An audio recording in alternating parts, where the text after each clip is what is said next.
So thanks for coming. I'm Ron. I work at Career Lab. This is a program for seniors not interested in finance, consulting, or tech about basically how to organize your job search.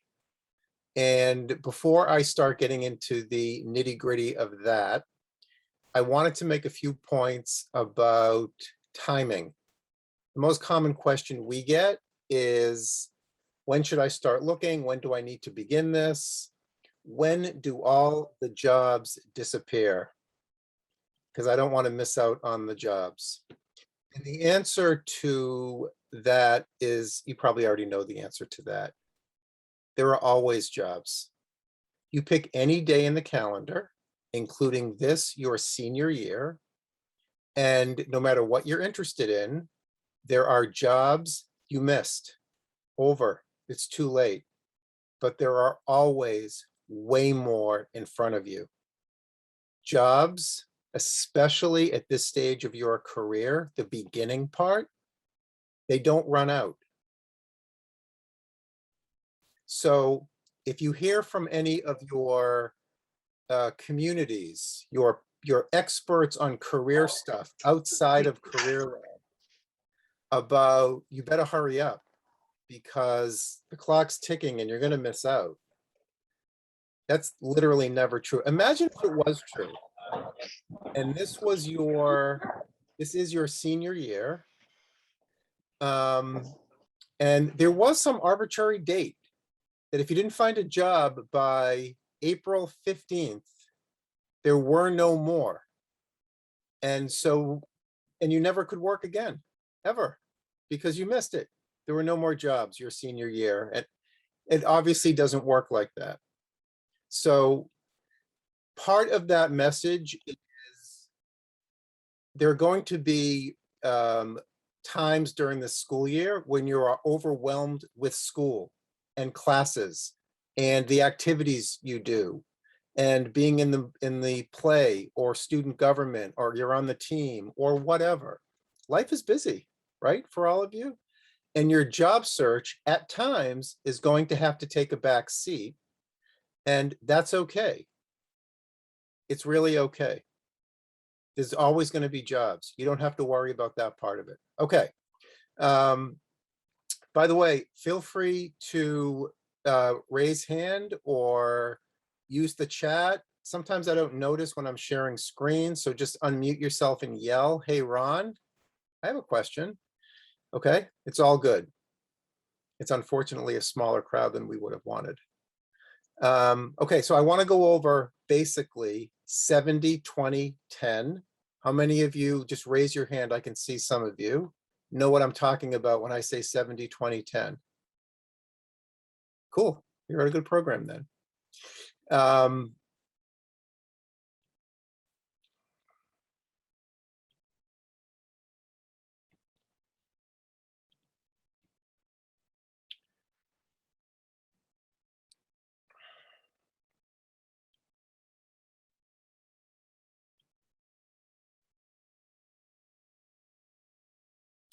Okay. Some key things to remember. I just talked about a few. Most students who are seniors in college find the job they're going to find after March 1st. Is there a lot of noise about what's happening right this second in terms of some of those industries that we're not talking about tonight? Is there a lot of emails going out, a lot of messaging by Career Lab, a lot of messaging by the organizations themselves? It at times feels like that's how everything works. And by October, November, things are pretty much wrapped up for college seniors. That's not how it works. That's how a very small percentage of a few industries work. It's not even how those industries work. It's how a tiny percent do. So just keep that in mind as you're going forward. Another key point to remember is this first job you have out of college is going to be the least important job you ever have in terms of what it means for your future success, the impact it's going to have on where you go with your life professionally. This is the least important job you're ever going to have. Now, I know It doesn't feel like that right now for many of you. It didn't feel that way to me when I was a senior in college. It feels like you can't make a mistake because whatever you do first kind of sets you up for the next thing and then the next thing. So you better get the first thing right. 7 jobs on average before you're 30 years old. That's the average. If you were to ask me with truth serum right now, without looking it up, what was the first job you had out of college? I couldn't tell you. I could tell you 3 things, and one of them was the first thing, but I don't even remember what the first thing was. Okay. I'm going to be talking a lot about networking. And when I do talk about networking, I encourage all of you to feel free to roll your eyes. You're so sick of people talking about networking. Totally get it. But there's a reason we do that. The reason we do that is most employment opportunities are filled through some form of networking. Networking doesn't mean that you have to have an uncle that works there in order to get the job. Networking just means you're going to connect with human beings who work in fields that interest you, to learn more about how work in that field goes, what the landscape is like, get referrals, get suggestions of places to check out. A significant number, look at this number, 80% of jobs are never listed publicly. That's intentional by organizations. They don't want to deal with the technology today, which allows for an avalanche of resumes coming at them. So when they have an opening, they talk amongst themselves about, who do we know? Who knows somebody? Put out your feelers to your own communities and people you know, and see if we can get an applicant pool going. Oftentimes, when you're looking at Handshake, Indeed.com, some of these portals where you can just mass apply to a billion things, a lot of what you're looking at, that's my dog Munchkin. That's going to be annoying for the whole time. Sorry. She wants a job. A lot of what you're looking at is already been filled. And so you don't know that. Now, does that mean you never apply to online postings? Of course not. Just doing what we call resume and pray is going to be part of your overall search. People who struggle to find work, especially college students, but all people, that's all they do. They don't talk to anyone. They just get their resume ready. They click on Handshake, Indeed, Monster.com. They Google advertising jobs near me, and you just click a million resumes out there, hoping for the best. The success rate on getting jobs filled that way, finding a job that way, is really low. Okay, any questions about that somebody wants to ask, maybe in the chat or just unmute? Okay. By the way, I'm also a big fan of random. So if something just pops into your head that has nothing to do with what I'm talking about, but it's related to this topic broadly, feel free to ask. You get extra points if you do that, by the way. Oh. Okay, how do you start? You need to identify 2 to 4 industries that you're even interested in. A lot of seniors in college need help with this. We at the Career Lab don't assume just because you're a senior, you basically know what you're looking for, and it's just a matter of getting started. If you do know, good for you. But if you need to talk to someone a couple of times to even come up with options that are some intersection of your skills, values, and interests, that's what jobs are. Jobs that work. You should make appointments with me or another one of the counselors at Career Lab. These are the conversations we have with students all the time. Seniors, young alumni. We don't assume you should have anything together in terms of ideas of what might be a good fit. But again, if you do, and you can narrow it down to 2 to 4, that's an important part of the strategy. You can't be looking for 11 categories of work. You also shouldn't be looking for one. Geography is also a smart thing to do in terms of making your search smaller in scale. Prioritizing 2 to 4 cities anywhere, that's up to you in your life and what's important to you, is going to be more manageable and therefore more effective. If it is 2 to 4 cities and not, I'm interested in really anywhere in the US, I'll go where the jobs are. That's not going to work as well because you're mostly going to be talking to people and people are going to ask you, so where are you hoping to be living? And if you say anywhere as someone trying to help you, I don't know what to do with that. So the more specific you can be, both in terms of industries you're pursuing, 2 to 4, cities that you're interested in living in, also 2 to 4, making your search smaller in scope, you'll have more success and you'll feel more confident doing it. Okay, so you're going to make a spreadsheet. And the spreadsheet is going to be networking contacts. The column headings on the spreadsheet are the industries that interest you: advertising, education, media, social justice, whatever your 4 things are. Again, you could have 2. Those are the column headings, and you're going to fill the columns with as many young Brown alumni, 2 to 4 years older than you are, depending on how old you are. And I'm going to talk for a second now about why younger is better. A lot of people think, isn't it better to talk to more senior people who are more influential and can just hire me on the spot? I'm not saying talking to older people like me is a waste of time. I do think the information you're going to get from people closer to your own age is going to be more relatable and therefore more helpful. Also, they can be, and they are, surprisingly influential and helpful about their area, whatever their area is, and they're counted on typically by their organization to help find people. When you're looking for people using Brown Connect and LinkedIn to find them, I'll go over those things in a second, in a few minutes, actually, if people want me to do a run through of them and how you connect with people. You don't want to hyper focus on places you've already heard of. You have not heard of 98% of employers that would be a good fit for you.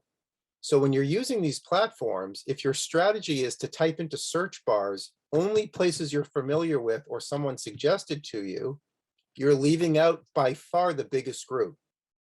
So look for people by category, always. And when you're looking for them, you want them also to be geographically relevant most of the time. So if you're interested in Boston and you're not interested at all, for example, in New York, but you see someone in New York doing a job that totally resonates with you, it's Boston, New York. Is it possible they may have information or a contact or a suggestion that's helpful? Absolutely. So in an ideal world, you'll just talk to people from Boston, but be flexible about that when you can.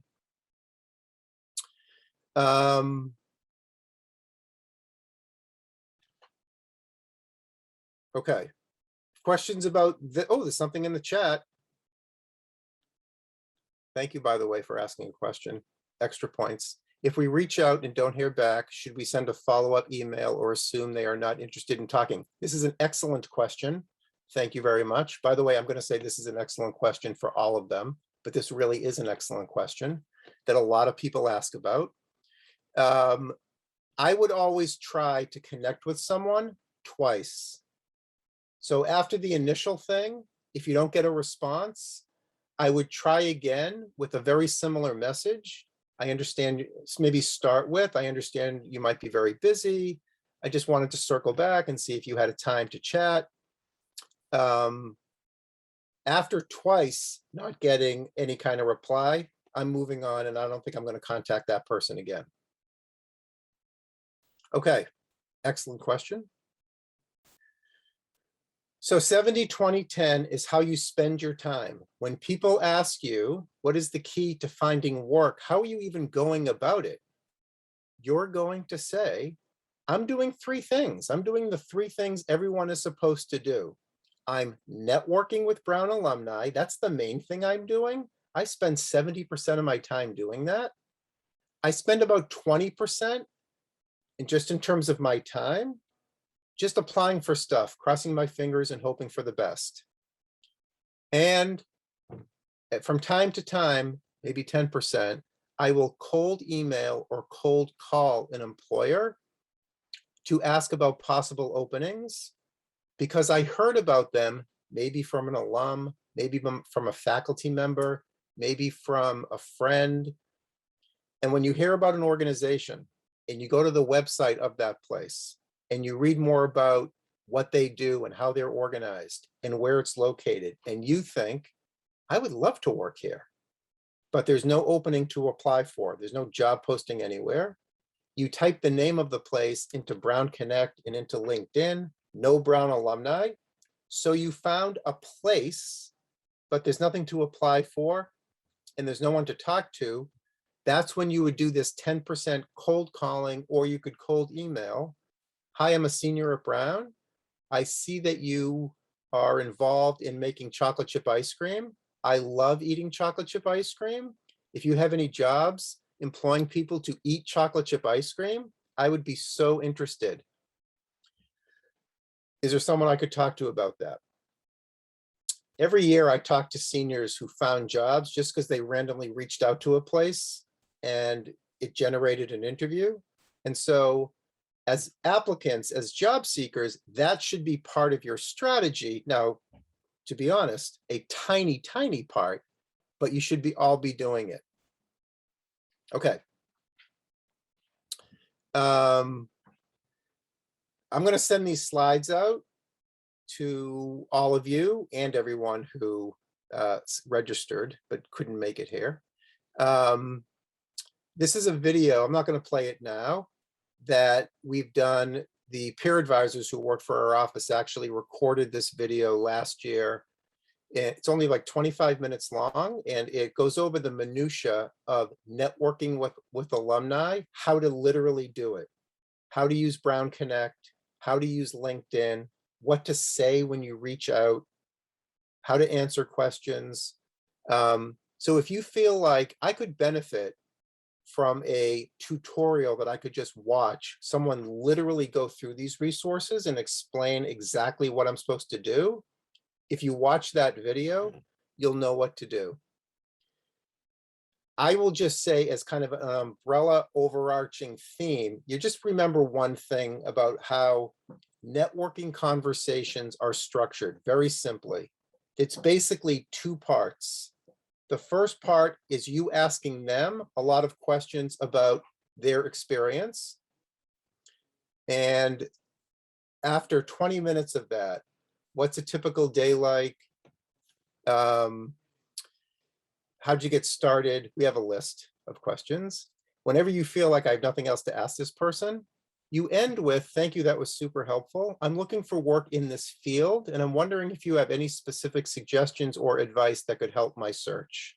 So it's about 20 to 25 minutes, mostly you asking them about what they do and how they got started and what they like about it, and ending with, thank you.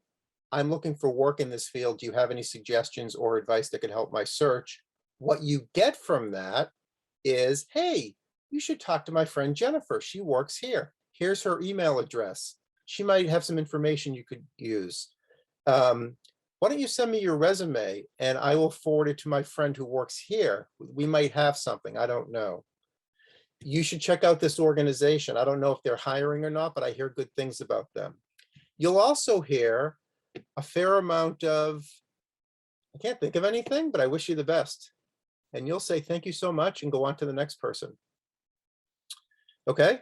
So networking is not asking for jobs. It's not a job interview. The mindset you should have when you're networking is it's more important. Feel free to write this down if you're taking notes. Feel free just to listen if you're not taking notes. It's more important to be interested than interesting. You're not trying to be impressive. You're not going to find ways to shove your resume into the conversation and all the things that you've done. It's a learning opportunity to meet someone who's ahead of you in the career development journey that they're on. They're a few years older than you in an industry that interests you, and you're going to learn from them. Simple as that. Okay, that's 70% of what you're doing. As I said, most jobs are filled for seniors who want to start their job soonish after graduation. I know not everyone does, but if you are someone who does want to start soon after graduation, you're likely going to be interviewing, applying, and doing the mechanics of actually getting close to getting something in the spring. So if you're wondering, well, what should I be doing now then? As much networking as you can. But you also want to have what I call a work-life balance that is healthy. There's a lot going on, and people can find this process stressful. And as I said before, when you need to back out of it and just take a break for 2 weeks, you're not giving anything up by doing that. You might give up an individual job at an individual organization, but you're not giving up work opportunities generally in a whole industry. It just does not work like that. Okay. I've talked about resume and pray in 20%. And the only thing that is different about resume and pray as Brown students are opportunities in Handshake that are specifically for Brown students. That dynamic is a little different in that your application is going to be looked at. It's a little funky and fuzzy how to identify that in Handshake now, because everything is virtual. One of the settings that exists in Handshake so that you can figure out if this is for Brown students or not is you can check off something that says interviewing on campus. There is no interviewing on campus. And that is causing employers who are specifically recruiting Brown students and doing Zoom interviews, but for Brown students, they're not checking interviewing on campus. So there's no easy way other than if you see something and you want to know if this is connected to Brown or not, I would encourage you just to literally email careerlab@brown.edu. I saw this posting. It's a little unclear to me. I think I'm only going to go for it if there is a connection to Brown. Can you tell me if there is? And we'll put our crack team on it and give you an informed answer to that.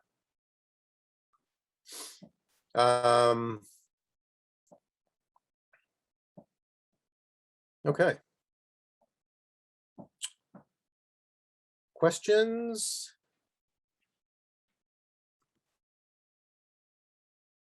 Just again, some of the specifics of informational interviewing networking. Notice that these initial questions you're asking have nothing to do with jobs.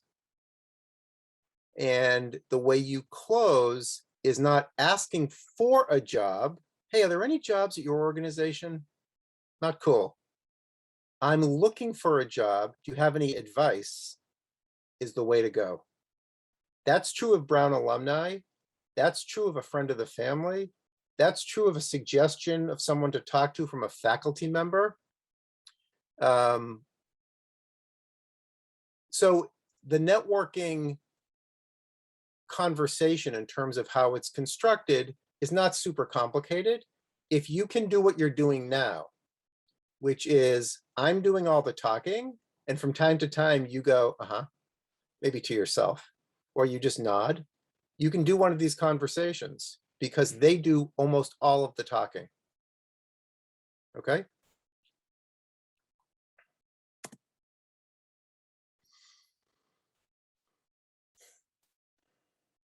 Is there anything I want to add to this resume and praise slide? Oh, what are you categorized in terms of being entry level? When you see an opening, an actual posting you want to throw an application at, anything from the words entry level or 0 to 2 years experience, or even 1 to 3 years experience, after you have read the job description and the qualifications, if your feeling is, if these people were to give me a chance, I could totally do this job. I might need a little bit of training with X or with Y, but this is where you're at. Your college life, internships, student activities, some class projects maybe, counts as experience. It gets added into the equation of what's considered experience. And so these are the terminology things to look for in terms of, is this something for me? Also, let's say you see a job tomorrow and it says start date ASAP, and you're not graduating until May. If you're graduating mid-year, then you obviously go for it because it's borderline time appropriate. But if you're graduating in the spring and everything about it is perfect, it's a place that maybe you knew a little bit about, the job feels like it was written for you personally, but you obviously can't start a job ASAP, you're still in school. You apply for those jobs anyway. Not so that maybe you'll take it and drop out and then finish college later. Not what I'm saying. You're not going to do that. But it could start a dialogue with an organization that feels the same way about you that you feel about them, and therefore they're willing to wait. And they find a interim method to kind of get by until you're available.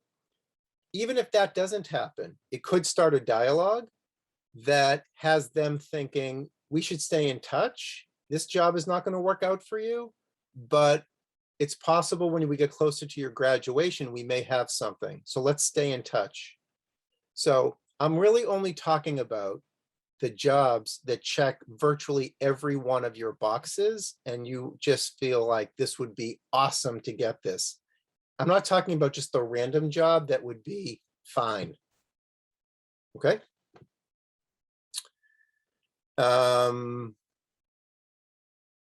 Yeah. I talked about cold calling. By the way, you can always email me directly, ron_foreman@brown.edu. If you are sending something to an alum or an employer or about a potential job or conversation or anything, and you just want someone to give you feedback on, is this an okay way to say this?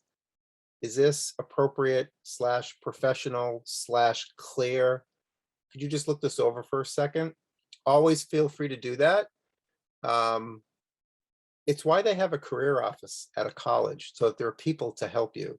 And for a lot of you, most of this stuff is kind of new, and it feels, when you're doing it, a little awkward.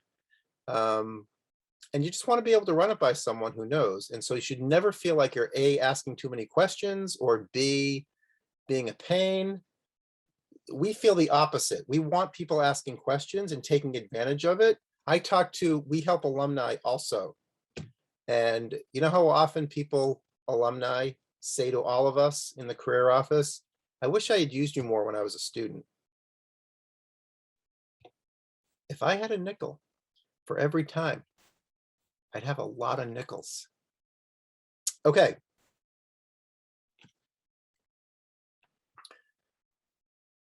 I think I want to just point out a couple of I think I'm going to stop sharing now.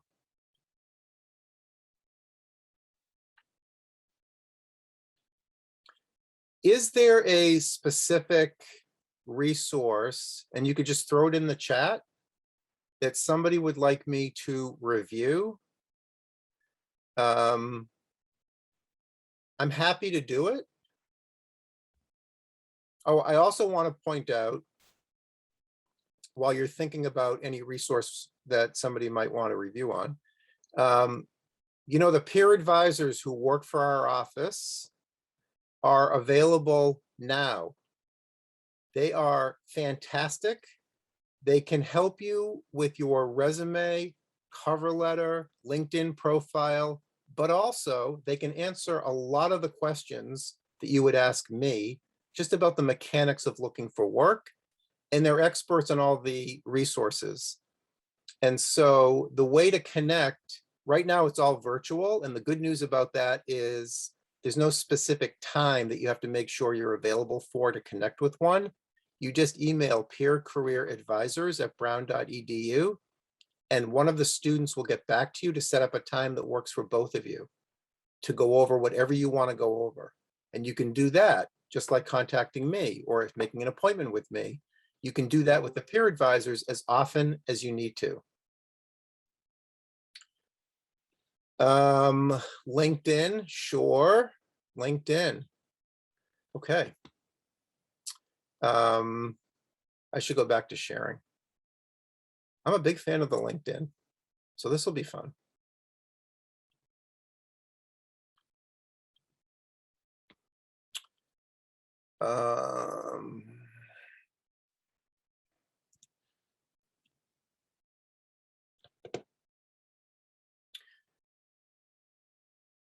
Cool.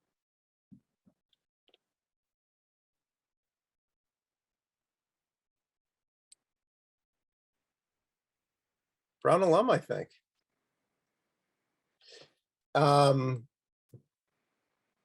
So what you want to do for LinkedIn is go to the Brown page on LinkedIn.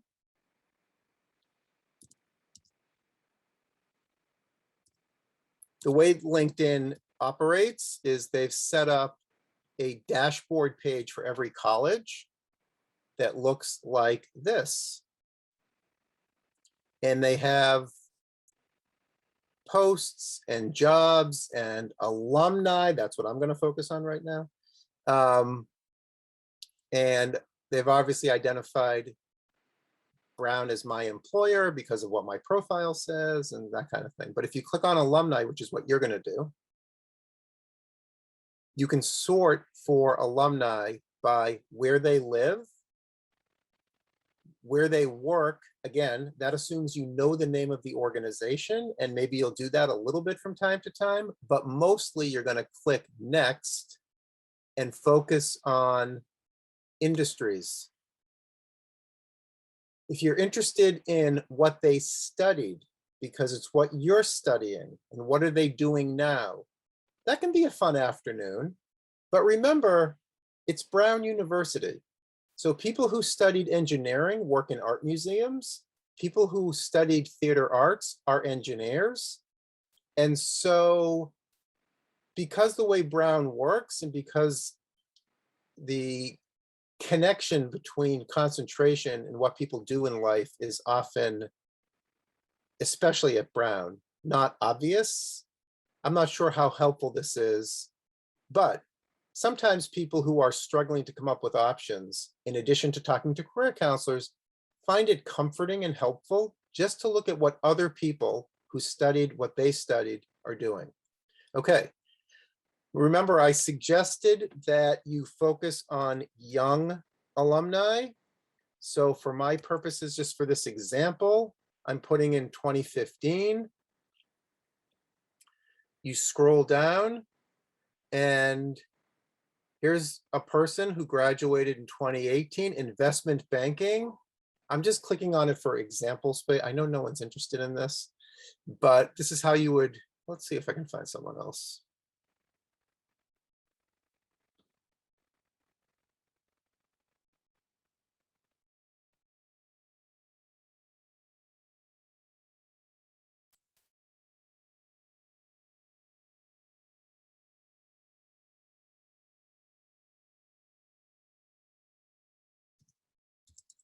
I'm changing it to media because I'm annoyed by how many investment banking people showed up.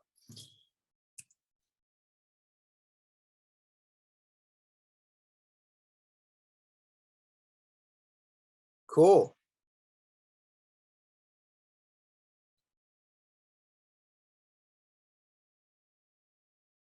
So I would first look at the at Davin's profile to see, is this somebody I would like to talk to? And let's say I concluded yes. Instead of just sending a connection request immediately, you're always going to attach a note.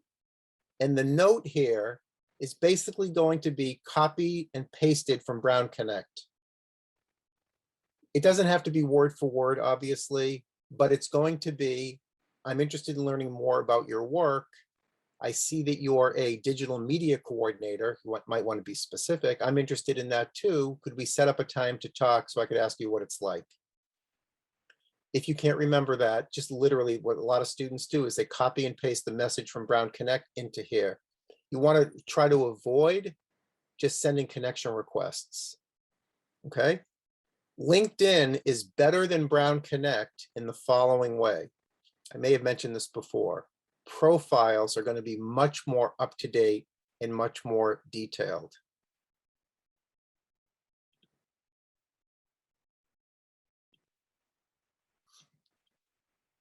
Hello.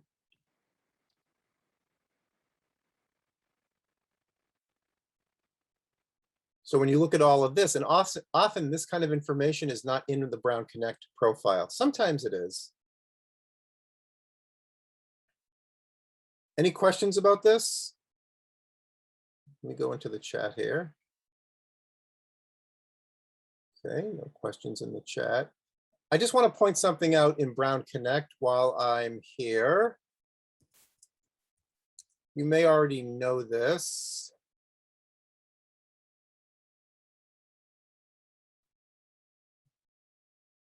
Okay. Brown Connect is an opt-out database of everyone who's ever stepped foot in Rhode Island and come to Brown and attended Brown.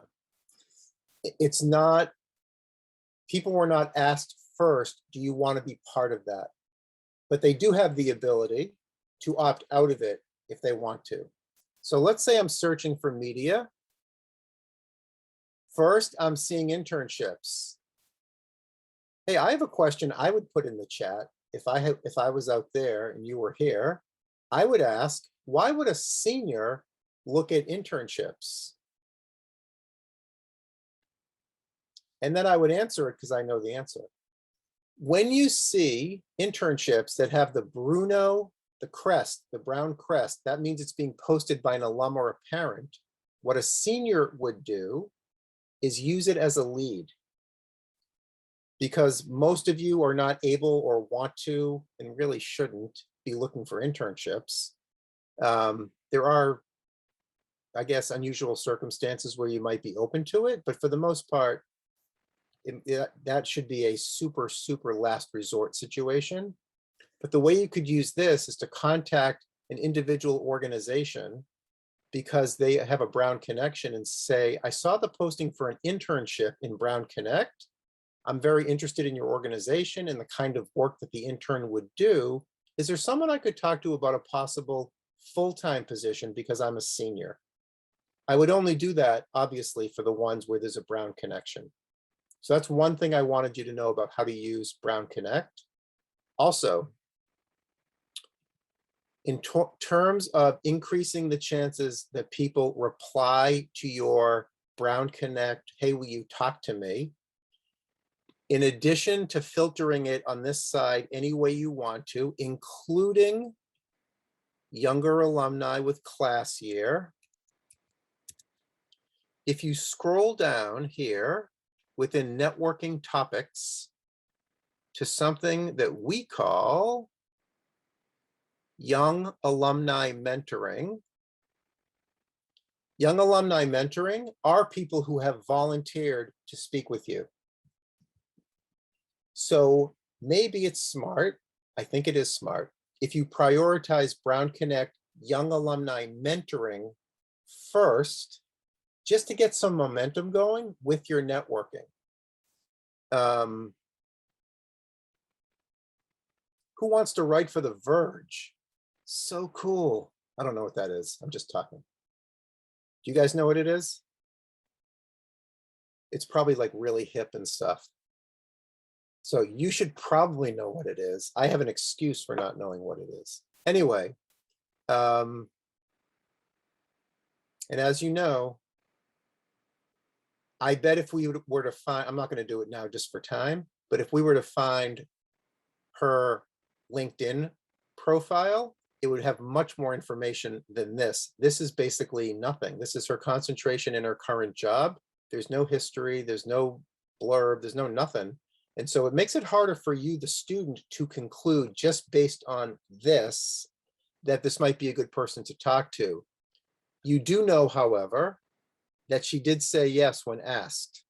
So that could be enough, but I would also probably encourage you to go to her LinkedIn profile and read more about her before you have the conversation. Okay.